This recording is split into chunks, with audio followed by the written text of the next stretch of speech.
Halo semuanya, kami dari kelompok 6 ingin mempresentasikan materi mengenai jarak, sudut, dan volume dalam ruang.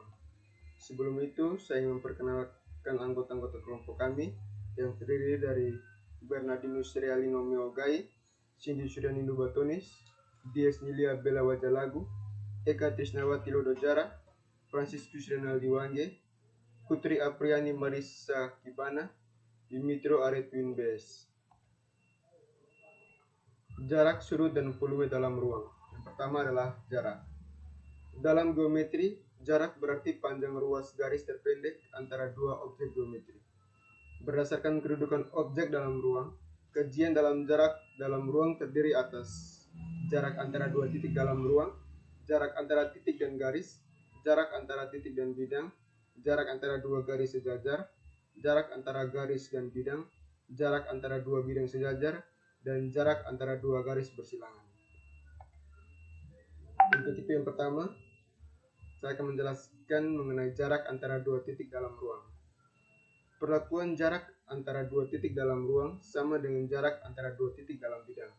Jika titik A dan titik B, di mana A tidak boleh sama dengan B, maka jarak antara titik A dan titik B merupakan panjang ruas garis AB. Seperti ini kita lihat, ini adalah titik A dan ini adalah titik B. Jadi jarak antara dua titik A dan B ini disebut panjang ruas garis AB. Contohnya, perhatikan kubus A, B, C, D, E, F, G, H. Jika panjang rusuk AB 8 cm, adalah 8 cm, tentukan jarak dari A ke P dengan P merupakan titik tengah dari panjang rusuk CG. Penyelesaian, kita lihat kubus ini, panjang rusuk dari A, B tadi adalah 8 cm, dan titik P ini adalah titik tengah dari panjang rusuk CG. Untuk itu, di sini bertanya, tentukan panjang rusuk dari A ke P. Dengan menghubungkan A ke P, maka panjang ruas garis AP ini merupakan jarak antara titik A dan titik P. Lihat segitiga ACP, sehingga jika kita tarik dari garis titik A ke P, maka akan terbentuk segitiga siku-siku ACP dengan siku-sikunya di C. Maka untuk menentukan nilai P, AP, kita menggunakan rumus teorema Pythagoras, di mana AC ini adalah AC ini kita dapat dari AC kuadrat sama dengan AB kuadrat ditambah BC kuadrat, karena AC ini merupakan sisi miring pada segitiga ABC. Jadi kita menggunakan rumus Pythagoras untuk mencari sisi AC. Jadi 8 cm tambah 8 cm 8 kuadrat ditambah 8 kuadrat sama dengan 8 akar 2. Karena AC sudah didapat tadi 8 akar 2, dan CP ini adalah CP ini adalah 4 cm, karena ini dan karena titik P ini adalah titik tengah, maka 8 bagi 2 menjadi 4. Jadi CP ini adalah 4 cm. Jadi untuk mendapatkan nilai AP, kita menggunakan rumus Pythagoras. Jadi AP dikuadratkan sama dengan AC kuadrat ditambah CP kuadrat, di mana AC tadi adalah 8 akar 2 dikuadratkan ditambah CP tadi adalah 4 akar 2. Jadi 8 akar 2 dikuadratkan adalah 128 ditambah 4 akar 2 sama dengan 16. Jadi AP dikuadratkan sama dengan 144. Jadi AP sama dengan akar dari 144. Jadi AP sama dengan plus minus 12. Karena AP merupakan satuan panjang, maka AP selalu bernilai positif. Jadi panjang rusuk AP ini adalah 12 cm. Yang berikutnya adalah jarak antara titik dan garis. Jika garis G dan titik P, di mana P tidak pada G, maka untuk menentukan jarak P ke G, yaitu yang pertama, menentukan garis yang melalui P dan tegak lurus G, sebuah garis H. Yang kedua, garis H dan G berpotongan, sebut titik potongnya Q. Ketiga, jarak antara P dan garis G terlukis, yaitu P, Q. Baik, perkenalkan nama saya Putri Apriani Marisakibana. Selanjutnya saya akan menjelaskan tentang contoh. Nah, seperti yang terlihat, contoh pada kubus ABCD EFGH, kita tentukan jarak titik F ke garis AH jika panjang rusuk kubus tersebut adalah 8 cm. Selanjutnya kita selesaikan. Jadi yang paling pertama di sini yaitu kita gambarkan sebuah kubus ABCD EFGH. Setelah itu kita hubungkan garis AF dan garis FH. Maka kita dapat peroleh sebuah garis segitiga AFH yang merupakan segitiga sama sisi. Oleh karena itu, jika kita tarik garis berat pada sisi garis AH, maka garis tersebut juga merupakan garis tinggi. Dengan kata lain, jika titik P di tengah garis AH, maka garis FP juga tegak lurus dengan garis AH.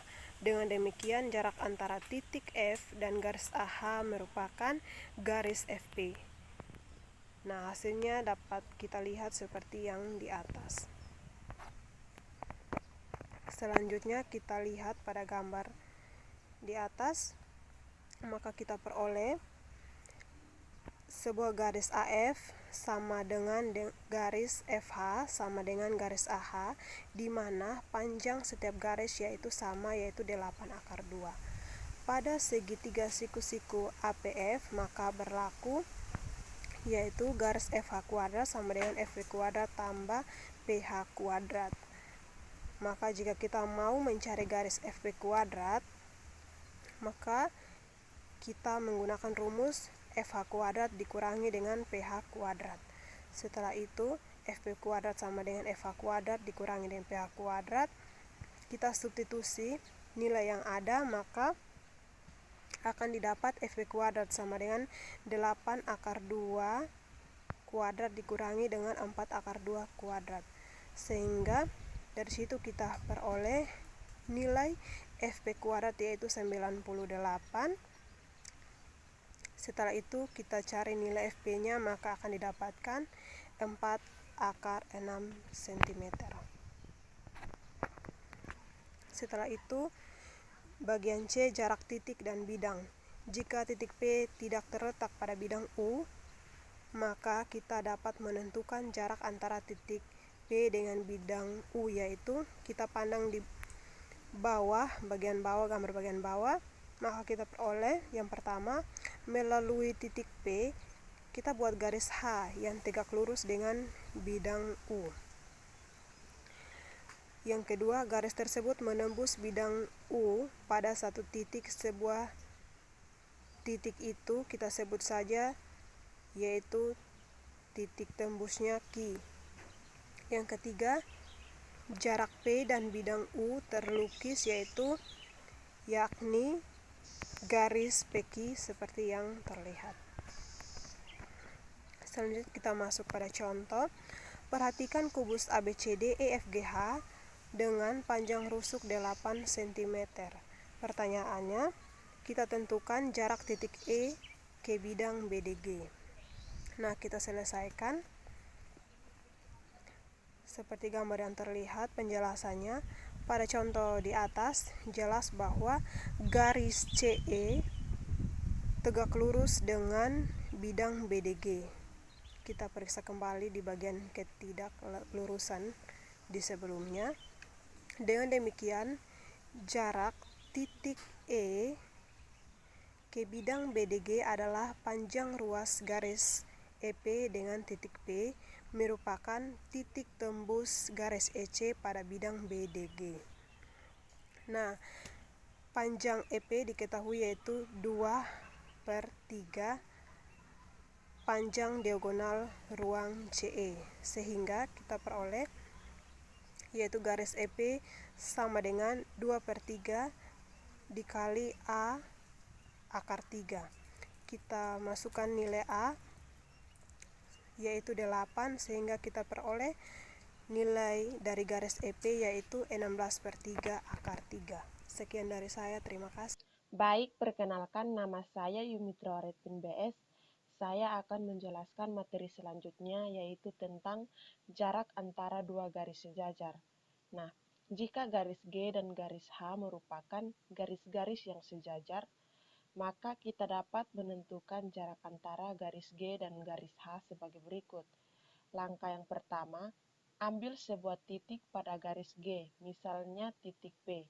Nah, pada gambar berikut ini yang merupakan garis G yaitu garis ini. Jadi, ini merupakan garis G dengan kita misalkan sebuah titik yaitu titik P. Langkah kedua, melalui P, buat garis yang berpotongan tegak lurus garis H. Misalnya titik potongnya adalah Q. Nah, selanjutnya kita akan melihat garis H. Garis H ini kita buat titik potongnya yaitu Q dengan garis yang tegak lurus ini. Selanjutnya, maka jarak antar garis G dan H terlukis yaitu PQ, sehingga terbentuklah jarak antara garis G dan H yaitu garis PQ. Ini merupakan garis PQ ini merupakan jarak antara garis G dan juga garis H. Selanjutnya, contoh soal, diberikan kubus ABCD EFGH dengan panjang rusuknya 5 cm. Tentukan jarak antara BD dan FH. Jarak antar BD dan juga FH. Nah, penyelesaiannya, yang pertama kita lukis garis BD dan FH pada kubus ABCD EFGH. Pada gambar ini sudah terlihat jelas bahwa ini adalah garis BD dan ini merupakan garis FH. Jelas bahwa BD dan FH merupakan garis-garis yang sejajar. Untuk menentukan jaraknya, ambil sebuah titik pada garis HF. Nah, pada garis HF ini kita akan ambil sebuah titik, misalnya adalah titik F. Nah, pada titik F ini, melalui titik F, buat garis yang berpotongan tegak lurus dengan BD. Sebut FB. Jadi garis yang berpotongan dengan garis BD yaitu garis FB ini. Garis FB dan BD berpotongan di B. Jadi garis FB dan garis BD berpotongan pada titik B. Maka jarak antara FH dan BD terlukis, yakni panjang ruas garis BF. Sehingga jarak antara garis BD dan garis FH yaitu garis BF. Karena BF merupakan panjang rusuk kubus, maka didapat jarak antara BD dan FH adalah 5 cm. Selanjutnya, jarak antara garis dan bidang. Nah, jika garis G dan garis H merupakan garis-garis sejajar, maka kita dapat menentukan jarak antara garis G dan H sebagai berikut. Langkah yang pertama, ambil sebuah titik pada G, misalnya titik P. Pada garis G, kita ambil sebuah titik, misalnya titik P. Langkah selanjutnya, melalui P, buat garis yang berpotongan tegak lurus H, misalnya titik potongnya Q. Jadi, kita ambil pada garis H ini, kita buat sebuah garis yang berpotongan tegak lurus dengan garis H, yaitu garis yang ini. Dengan misalkan titik potong antara garis ini dan garis H yaitu titik Q. Nah, maka jarak antara garis G dan H terlukis yaitu garis PQ. Selanjutnya, jarak antara dua bidang sejajar. Pada kubus ABCD EFGH, jarak antara bidang ABCD dengan bidang EFGH adalah panjang rusuk AE. Panjang rusuk AE ini merupakan jarak antara bidang ABCD dan bidang EFGH ini. Nah, atau garis BF dan CG atau garis DH. Nah, karena garis AE tegak lurus dengan bidang ABCD dan garis AE juga tegak lurus dengan bidang EFGH dengan A elemen ABCD dan E EFGH. Jadi jarak antara dua bidang U dan V, dan maka U sejajar dengan V adalah panjang ruas garis PQ. Nah, dengan PQ tegak lurus dengan U dan PQ tegak lurus dengan V, sehingga P elemen U dan Q elemen V. Nah, contoh selanjutnya yaitu tentukan jarak antara BDG, dan AFH. Jelas BDG sejajar dengan AFH. Nah, jelas CE tegak lurus dengan bidang BDG dan garis CE tegak lurus dengan bidang AFH. Nah, dengan mencari titik tembus CE ke bidang AFH dan BDG, diperoleh titik Q dan titik P. Jadi, jarak antara bidang AFH ke bidang BDG adalah panjang ruas garis PQ, yaitu 1/3 A akar 3.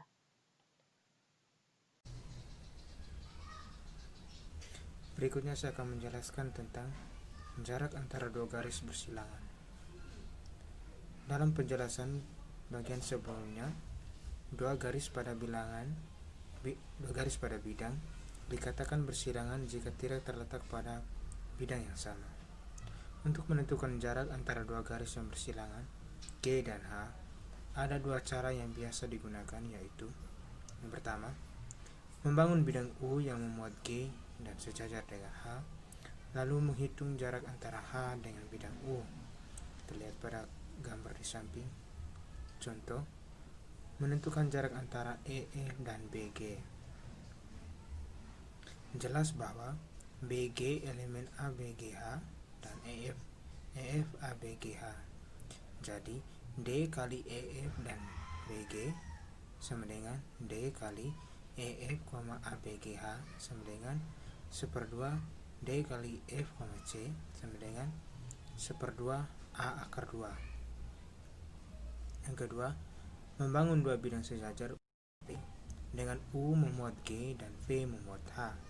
Jarak antara G dan H ditentukan dengan menghitung jarak antara bidang U dan bidang V.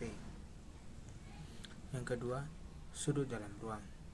Sudut dalam ruang terjadi pada yang pertama, sudut antara dua garis. Yang kedua, sudut antara garis dan bidang.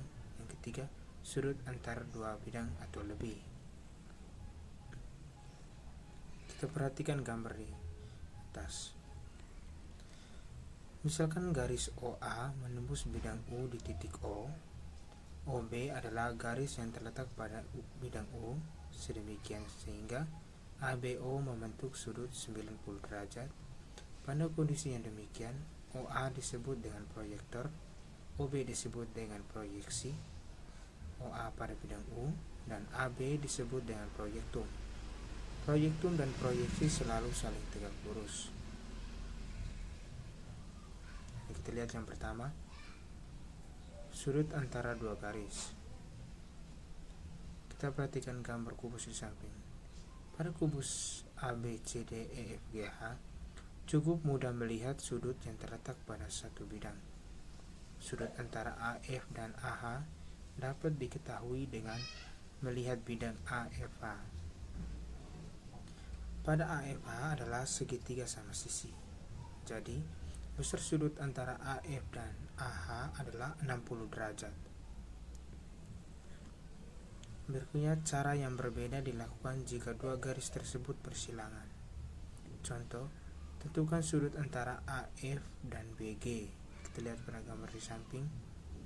Untuk menentukan sudut antara AF dan BG dapat dilakukan dengan menemukan garis yang sejajar dengan BG dan berpotongan dengan AF. Diperoleh garis tersebut adalah AH. Jadi sudut antara AF dan BG dapat ditentukan dengan menentukan sudut antara AF dan AH. Ditulis dengan sudut AF BG sama dengan sudut AF AH, sebab BG sejajar dengan AH. Jadi sudut antara garis G dan H yang saling bersilangan dapat ditentukan dengan menentukan sudut G dan sudut H dengan H aksen sejajar dengan H,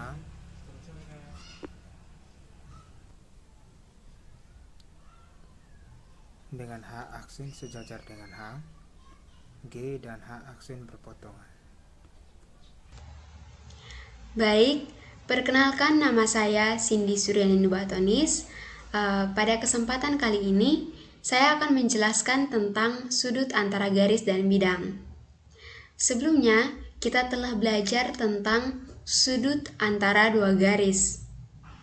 Selanjutnya, sebelum kita belajar tentang sudut antara garis dan bidang, kita perlu mengingat kembali hubungan antara garis dan bidang.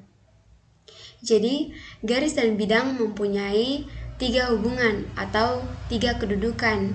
Yang pertama, garis terletak pada bidang. Yang kedua, garis sejajar dengan bidang. Dan yang ketiga, garis berpotongan dengan bidang. Nah, dari ketiga hubungan tersebut, hanya garis yang berpotongan dengan bidang saja yang membentuk sudut. Kita perhatikan, terdapat kubus ABCD dan EFGH. Jadi ada kubus ABCD, EFGH. Nah, pada kubus ini kita akan mencari sudut antara ruas garis CE dengan bidang ABCD. Nah, ada 2 langkah untuk kita menentukan sudut antara ruas garis CE dan bidang ABCD. Yang pertama, kita harus menemukan proyeksi antara ruas garis CE pada bidang ABCD. Nah, proyeksi ruas garis CE pada bidang ABCD dapat diperoleh dengan cara menarik masing-masing titik, yaitu titik C dan titik E, sehingga tegak lurus pada bidang ABCD. Nah, kita tarik garis dari titik C dan titik E pada bidang ABCD, sehingga kita akan memperoleh proyeksi CE pada bidang ABCD, yaitu C aksen A aksen, sehingga C aksen A aksen adalah proyeksi ruas garis CE pada bidang ABCD. Nah, selanjutnya, ketika kita sudah menemukan proyeksi CE pada bidang ABCD, selanjutnya kita dapat menentukan sudut antara CE ke bidang ABCD, yaitu proyeksinya yaitu C aksen A aksen. Nah, sudut yang terbentuk adalah sudut ECA. Sudutnya sekitar di sini. Jadi, untuk menentukan sudut garis G ke bidang U adalah menentukan sudut antara garis G dan proyeksi G pada bidang U. Oke, selanjutnya kita akan membahas tentang sudut antara dua bidang. Pada ruang, bidang membatasi ruang-ruang menjadi bagian-bagian. 2 bidang yang tidak sejajar akan memiliki persekutuan berupa garis dan membentuk sudut antara 2 bidang.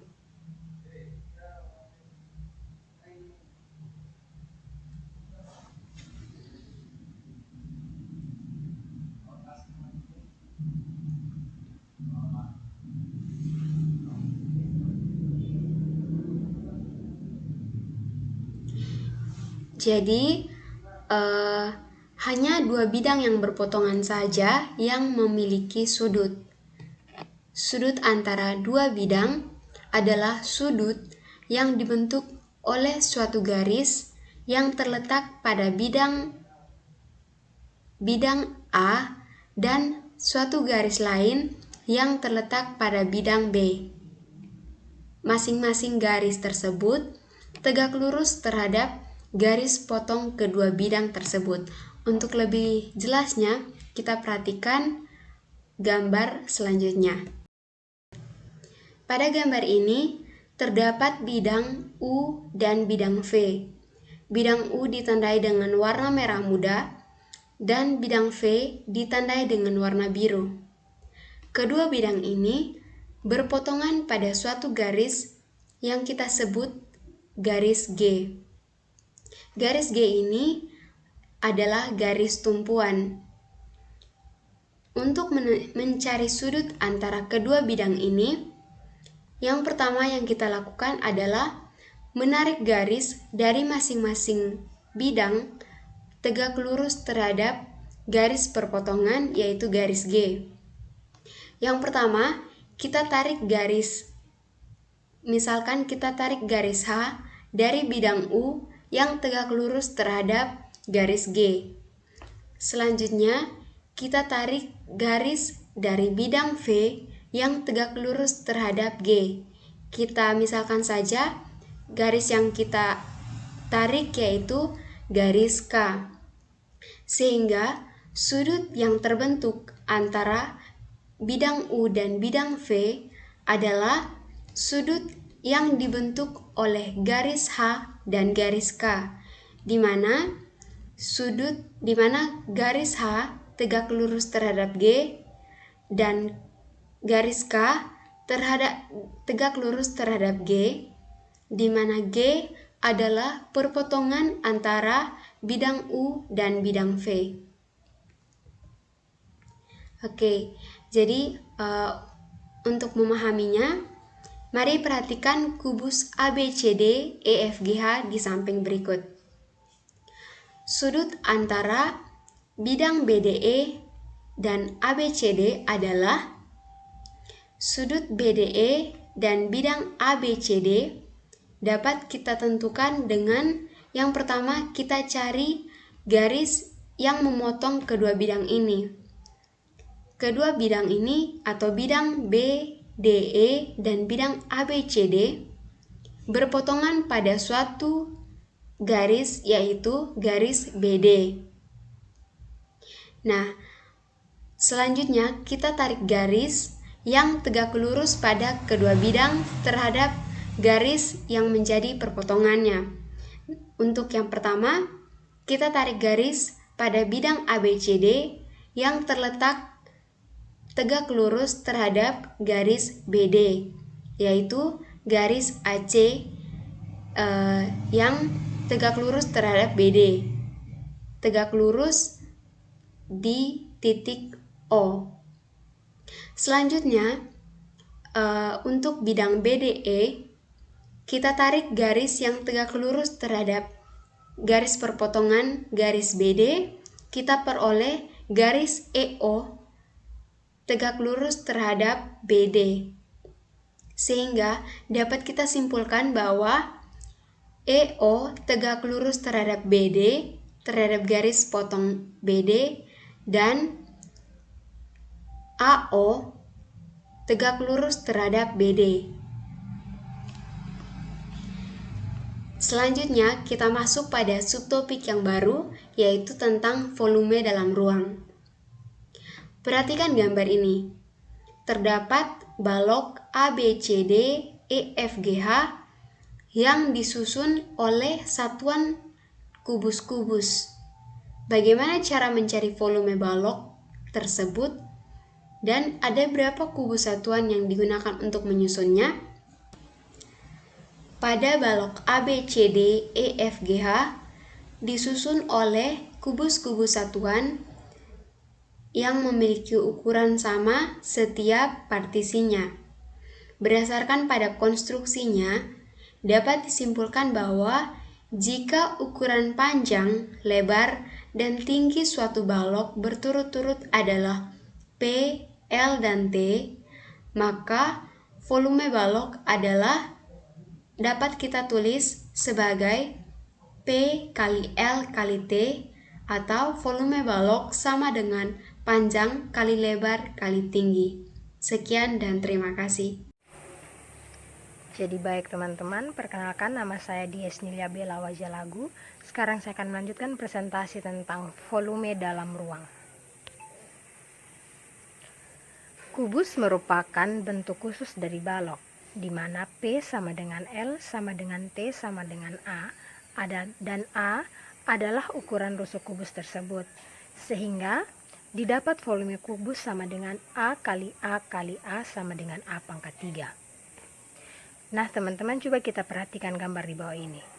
Gambar berikut menunjukkan bahwa sebuah balok yang sudah dibelah menjadi 2 prisma tegak segitiga siku-siku yang kongruen, sehingga volume prisma adalah separuh dari volume balok. Jadi volume prisma tegak segitiga siku-siku sama dengan 1/2 kali P kali L kali T sama dengan 1/2 kali P kali L dikali T sama dengan A kali T.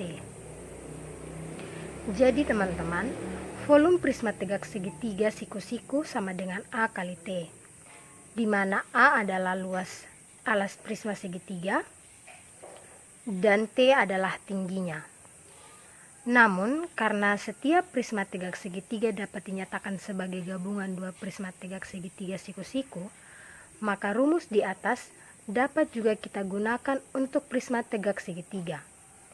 Selanjutnya, karena setiap prisma tegak segitiga N dinyatakan sebagai gabungan beberapa prisma tegak segitiga, maka rumus di atas dapat digunakan juga untuk prisma tegak segitiga N.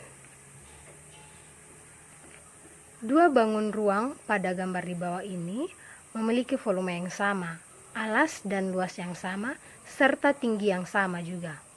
Dengan demikian, dapatlah kita simpulkan bahwa rumus volume prisma di atas dapat kita gunakan juga untuk prisma miring segi N. Jadi rumus umum volume prisma yang didapat adalah A kali T, di mana A adalah luas alas prisma dan T adalah tingginya. Sekarang teman-teman bayangkan segi N di bawah ini yang merupakan alas dari suatu prisma, dimulai dari segi 3, segi 4, segi 5, dan seterusnya. Yang terakhir adalah segi N dengan N mendekati tak hingga yang membentuk bangun datar yang menyerupai lingkaran. Selanjutnya, dengan memperhatikan gambar tabung di sebelah kanan ini, dapatlah kita bayangkan bahwa tabung merupakan gabungan N buah tak hingga prisma tegak segitiga, sehingga rumus volume prisma dapat digunakan atau dianalogikan untuk menentukan volume tabung. Dengan demikian didapat rumus volume tabung adalah volume tabung sama dengan A dikali T sama dengan Pi kali R kali T, di mana R adalah jari-jari alas tabung dan T adalah tingginya. Baik, saya Katrisnawati Lodojara. Di sini saya akan menjelaskan materi pada slide ke-26. Kita perhatikan di bawah ini.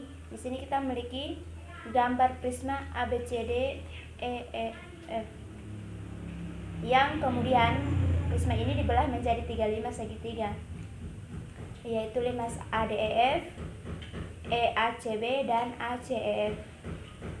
Nah, kalau kita perhatikan 5 ADEF dan 5 EACB, apa yang dapat kita ketahui dari kedua limas tersebut? Berkaitan dengan volumenya. Nah, kita lihat di sini, luas segitiga DEF sama dengan luas segitiga ABC, yaitu luas sisi alas dan atas prisma, dan tinggi kedua limas adalah sama. Maka kita dapat simpulkan bahwa volume limas tersebut sama. Jadi volume limas ADEF sama dengan volume limas EACB. Selanjutnya kita perhatikan limas ABCE dan limas ACEG.